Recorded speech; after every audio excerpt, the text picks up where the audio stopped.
경제를 1도 모르는 경알못을 위한 경제 토크 시즌 2. 자, 역시 또 정대용 소장님의 신간을 가지고 이야기를 나누고 있는데요.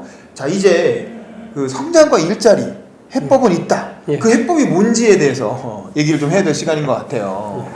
이 저성장의 늪을 탈출하기 위해서 일단 기득권들의 어떤 이해관계를 조정해야 된다. 예. 뭐 이런 말씀을 하셨는데 주로 어떤 부분들을 조정해야 되는 건가요? 일단 한국 경제 구조적인 문제, 성장이라든가 일자리를 이렇게 꽉 발목을 잡고 있는 게 뭐냐면 그 직업 간 과다한 보상 책임 격차입니다. 어떤 직업은 뭐 월급을 많이 받고 보상을 많이 받고 어떤 놈은 적게 받고 이렇게 이것이 이제 불공정한 어떤 법과 제도에서 이루어지는 이런 게 하나가 있고, 두 번째는 뭐 다 느끼는 비싼 집값 집세입니다. 이 두 가지를 지금 개혁을 해야 돼요.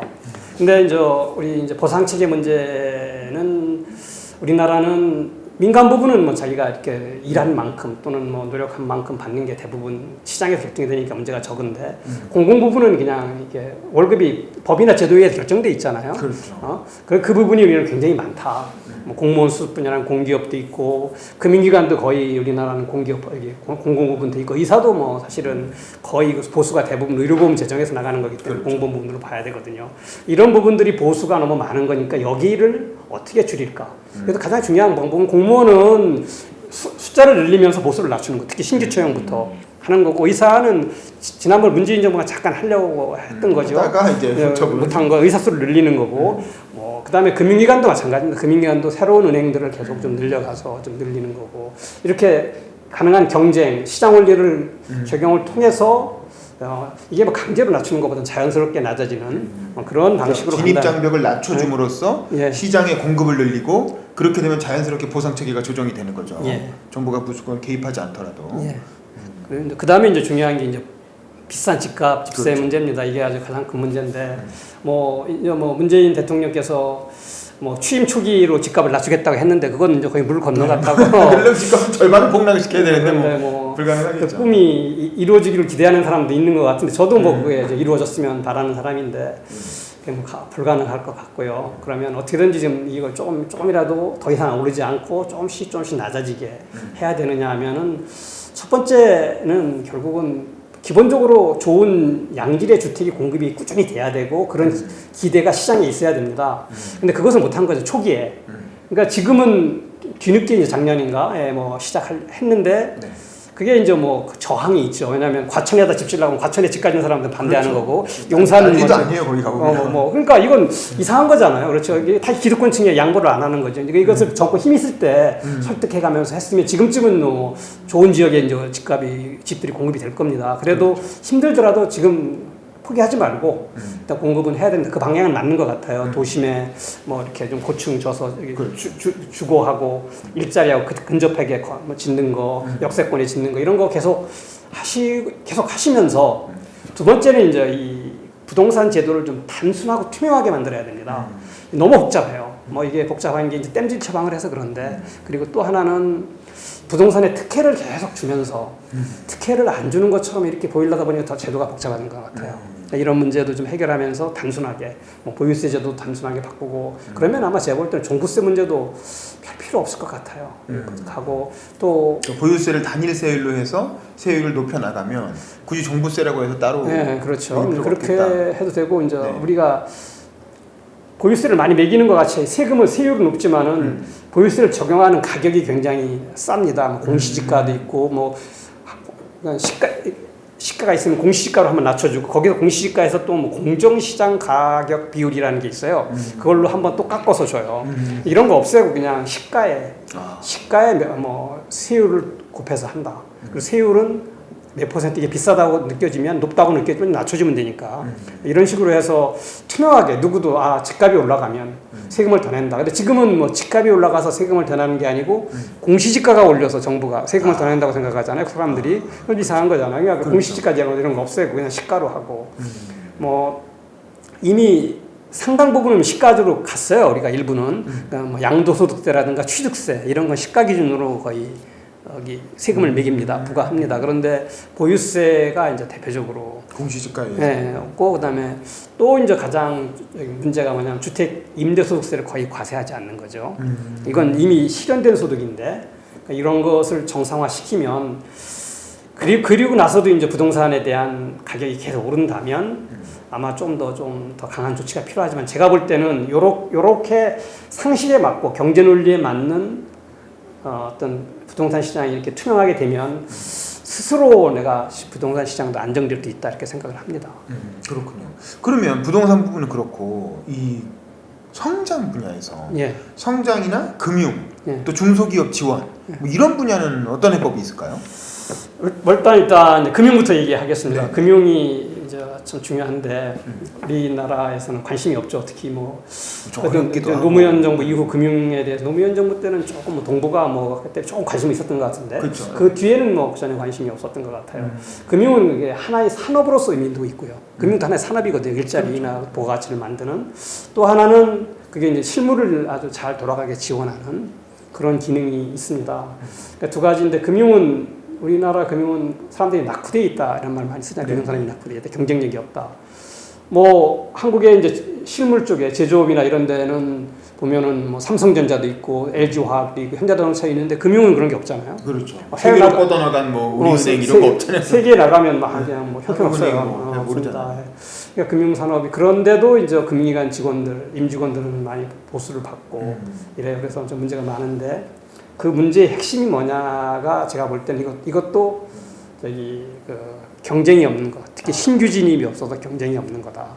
새로운 은행이 IMF 이후에 거의 안 생기고 있는 거죠. IMF가 아니라 1993년 이후에 안 생겼습니다. 은행은 최근에 이제 인터넷 전문 은행이라고 아주 특별한 카카오뱅크나 뭐 토스뱅크, 뭐 K뱅크 이렇게 좀 특별한 영역에서 하는 거. 근데 그 인터넷은 업무 영역이 굉장히 작아요.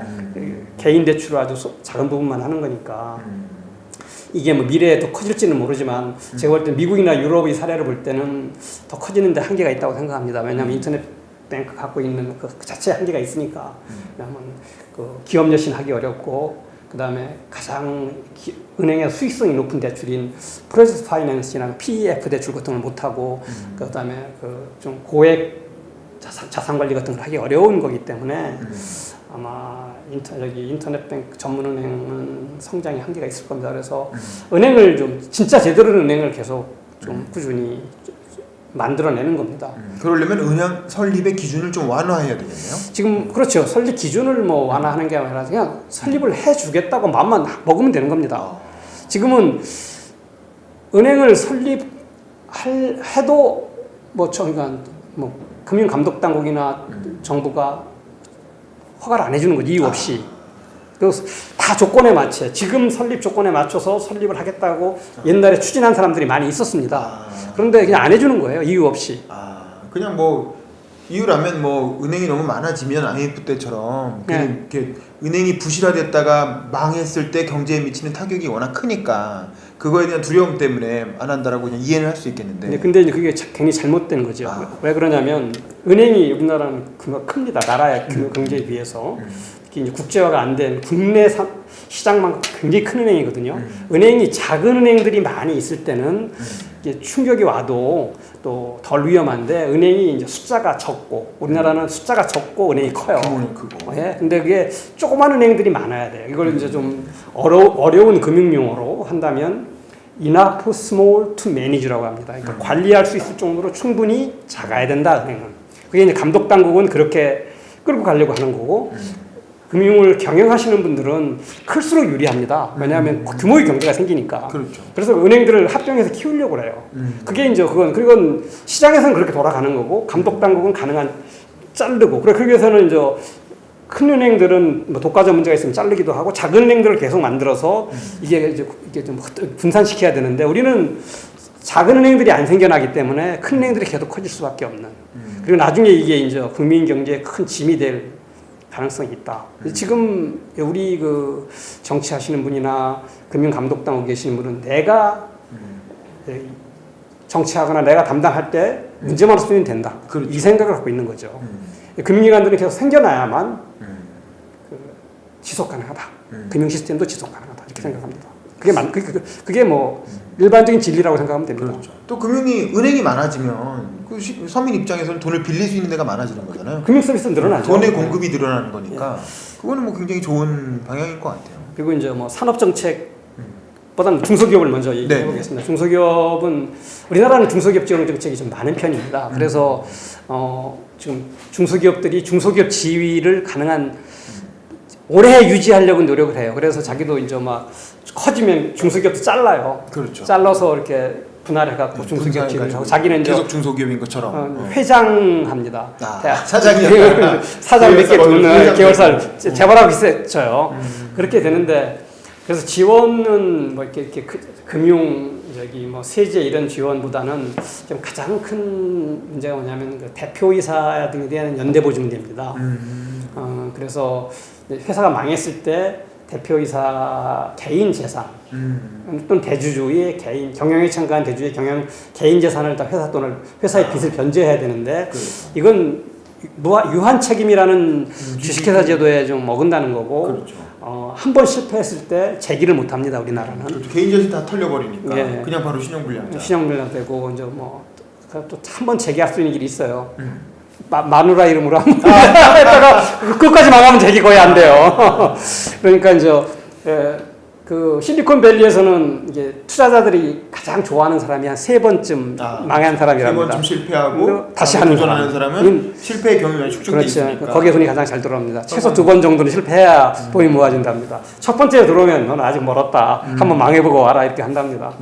그렇게 생각한다면 우리나라는 좋은 어떤 그런 혁신 기업이 나오기 어려운 생태계입니다. 그렇죠. 그래서 한 번 망하면 바로 퇴출 뭐 이런 분위기. 뭐 거의 사실은 재기하기 어렵습니다. 나중에 잘못하면 일용 노동자 되거나 뭐 그냥 너무 힘들고 그렇게 합니다. 그래서 그게 이제 실패했을 때 일어날 수 있게 하는 거의 핵심이 제가 볼 때는 대표이사 연대보증제 폐지입니다. 이걸 좀 문재인 정부도 좀 알고 있는데 잘 마무리를 못 하시는 것 같아요. 대선 때마다 나오는 공약인데 네, 예, 제가 그게 되질 않네요. 미필적 고의에서 10년 전에 제가 떠들었던 얘기인데 안 됩니다. 정부 때도 경제민주화하면서 얘기했던 거 같고 그렇죠. 문재인 정부 공약에도 있었던 것 같은데 그게 그렇게 깔끔하게 안 되네요. 그게 이제 뭐 반대 논리는 항상 있잖아요. 언제나 있는 그것을 깰 수 있는 어떤 그 정의적인 논리나 경제 지식인 부장이 안 돼 있는 거죠. 그리고 자신도 없고 정책을 하시는 분들이. 그 금융 얘기 나온 김에 최근에 정부에서 농협을 비롯해서 이제 가계부채가 너무 심하니까 대출 규모를 규제하는 추가 대출을 못하게 하는 그런 정책을 좀 하고 있지 않습니까? 그래서 지금 굉장히 불만들이 많은 것 같은데 이건 어떻게 봐야 되는 겁니까? 이건 지금으로선 불가피하다고 봐야 되나요? 그렇죠. 근데 늦었죠. 왜냐하면 이게 우리가 금리가 지금 제가 볼 때는 뭐 좀 보기에 다르지만 경제 현실에서 좀 상당히 저금리거든요. 과도하게 낮췄어요. 그러니까 일방적으로 사람들이 다 돈을 빌려서 집을 살려고 하고 다 그렇게 하는 거잖아요. 그렇죠. 그렇게 금리를 저금리 정책을 실물 부분을 위해서 잘 돌아가게 저금리 정책 쓸 때는 돈이 이렇게 부동산 쪽이나 이런 투기 부분에 들어가지 않도록 좀 이렇게 규제를 해줘야 됩니다. 그렇죠. 옛날에 이제 뭐 박정희 시대는 그때도 저금리 정책을 썼거든요. 그럴 때는 주택을 담보로 한 대출은 원천적으로 금지돼 있었습니다. 부동산 대출이 금지돼 있다 생각하시면 되죠. 그러니까 저금리를 해도 그 돈이 주로 기업 부분에서 도는 거죠. 생산적인 부분에서. 근데 지금은 그게 이제 1998년도에 그 규제가 사라졌습니다. 그러니까 돈이 다 갈 수 있죠. 원하는 대로. 그러니까 돈 빌려서 가장 안전한 데가 부동산이잖아요. 그렇죠. 은행 측에서 볼 때는 사업은 불확실하니까. 그러면 이제 이렇게 저금리를 하면서 부동산 쪽에 가기 위해서 부동산 대출 가기를 금지는 안 되더라도 굉장히 까다롭게 했어야 되거든요. 그러니까 뭐 지금은 너무 쉽잖아요. 전세자금 대출 같은 경우는 뭐 인터넷 전문은행 가면은 그냥 등기부 등본하고 뭐 전세 계약서만 갖고 하면 땅땅땅 자동적으로 줍니다. 그것도 사실 말이 안 되는 거거든요. 이제 그게 지금 이렇게 너무 쉽게 풀다가 갑자기 이제 하니까 뭐라고 할까 고 스톱하는 그걸 너무 해서 지금 국민들이 문제인데 일터 진작부터 사실 대출이라고 하는 것은 담보보다 중요한 게 소득이다. 소득이 없으면 좀 그 소득으로 갚아야 되는 거잖아요. 그렇죠. 이렇게 해서 그렇게 안 하는 건 투기로 가는 거거든요. 근데 집 사서 집값 오르면 갚겠다는 거고 집값 떨어지면 못 갚겠다는 게 그렇죠. 그런 거니까 소득으로 갚는 거네. 이래서 갚는 거니까. 그러니까 전세자금 대출이나 주택담보대출은 사실 엄격하게 운영을 했어야 됩니다. 소득 없는 사람에 대해서는. 근데 그동안 오히려 너무 풀어졌던 거고. 지금 이제 좀 정상으로 돌아가려니까 갑자기 부작용이 나는 거죠. 네. 사람들이 불편해하고. 엄청 불편해하고. 이거 대선 때까지 유지할 수 있을지 좀 두고 봐야 될 것 같습니다. 그래요? 자, 그럼 여기까지 하고 다음 영상에서 이번 대선에 출마한 대선 주자들의 경제 공약들에 대해서 살펴보도록 하겠습니다. 감사합니다.